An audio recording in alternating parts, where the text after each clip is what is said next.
Not because of me. If they did that, את הנושאים המהותיים שעומדים על एक तरफ खाड़ी देश सऊदी अरब में रूस अमेरिका के बीच मुलाकात में रूस यूक्रेन जंग को रोकने की कोशिश हो रही है, तो दूसरी तरफ खाड़ी में एक महाजंग की तैयारी हो रही है। एक बार फिर ईरान और इजराइल के बीच भयंकर जंग छिड़ने की आशंका गहरा गई है। दरअसल अमेरिकी खुफिया विभाग की एक रिपोर्ट ने हड़कंप मचा दिया है। रिपोर्ट में कहा गया है कि इजराइल की ओर से ईरान के परमाणु ठिकानों पर हमला किया जा सकता है। यदि ऐसा हुआ तो मध्य पूर्व में एक बड़ी तबाही मच जाएगी।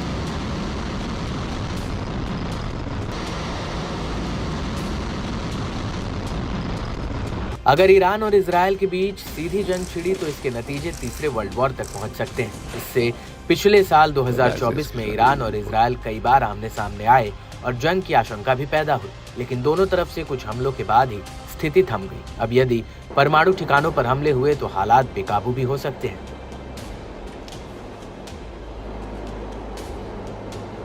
यहाँ देखने वाली बात यह है कि ईरान के परमाणु ठिकानों को लेकर अमेरिकी राष्ट्रपति डोनाल्ड ट्रंप और इजराइल के प्रधानमंत्री बेंजामिन नेतन्याहू के रुख में क्या फर्क है। दरअसल ट्रंप चाहते हैं कि ईरान को सिर्फ और सिर्फ आर्थिक प्रबंधों के जरिए घुटनों पर लाया जा सके, ताकि वो परमाणु हथियार बनाने का सपना छोड़ दें। 8 मई 2018 को डोनाल्ड ट्रंप ने पूरी दुनिया के सामने ऐलान किया कि वो ईरान के साथ हुए परमाणु समझौते से बाहर निकल रहे हैं, और इस ऐलान के बाद अमेरिका ने ईरान पर बेहद कड़े आर्थिक प्रतिबंध लगा दिए थे। उस वक्त ट्रंप ने आरोप लगाया था कि ईरान पर्दे के पीछे तेजी से परमाणु हथियार बनाने में लगा हुआ है। इसके अलावा इंटरनेशनल एटॉमिक एनर्जी को ईरान ने कई ठिकानों पर यूरेनियम के अवशेष मिले थे, जिनको लेकर एजेंसी ने ईरान से इसका सोर्स पूछा था।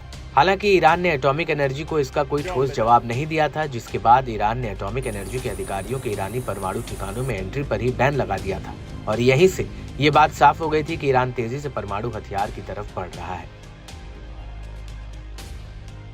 लेकिन अब अमेरिका की इस खुफिया रिपोर्ट में संकेत मिल रहा है कि ईरान के परमाणु ठिकानों को लेकर इजराइल के मन में कुछ और ही प्लान चल रहा है।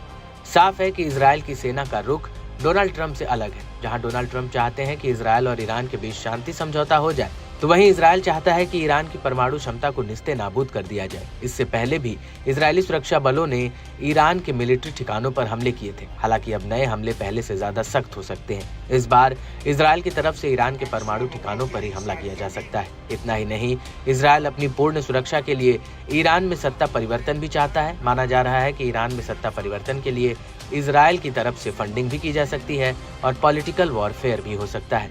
बहरहाल मिडिल ईस्ट में ईरान अमेरिका के लिए एक बहुत बड़ी चुनौती बन गया है, और इसी वजह से इजराइल को ईरान से सीधा खतरा है, क्योंकि लेबनान में हिजबुल्लाह और गाजा में हमास ने इजराइल को बहुत बड़ी चोट दी है।